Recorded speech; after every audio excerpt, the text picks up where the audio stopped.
Farzandlarimizga o'rgatamiz-ku mana. Mashina haydashni o'rgatamiz, uy qurishni o'rgatamiz, uyni saramjom qilishni o'rgatamiz, yerda ishlashni o'rgatamiz, soliqni qayerga to'lashlikni o'rgatamiz, hammasini o'rgatamiz.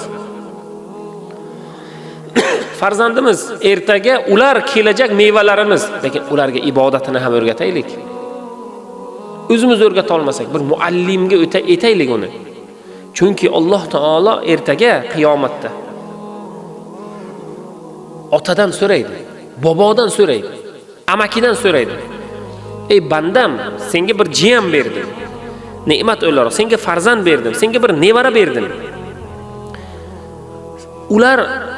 Ularni biz bugun aqiqalarni qilyapmiz, katta. Ularga kiyimlar olib beryapmiz, mashinalar olib beryapmiz, to'ylarni qilib beryapmiz. Alloh so'ramaydi uni. Nega farzanding har doim yangi kiyim kiymagan demaydi Alloh. Nega ularni to'yini 200 kishilik emas, 500 kishilik qilmading demaydi Alloh taolo. Lekin Alloh so'raydi, nega ular namoz o'qimaydi? Nega ular tahoratni bilmaydi? Nega ular rahbarlariga itoat qilmaydi? Nega ular Xudoni, payg'ambarni tanimaydi ular? Nega ular sunnatga amal qilmaydi? Nega ular vatanga, dinga, masjidga nega muhabbatlari yo'q? Ular xudbin bo'lib ketishgan. Nega? deb Alloh taolo sizdan so'raydi. Shuning uchun so'raladigan narsalarimiz ustida bosh qotiraylik bugun.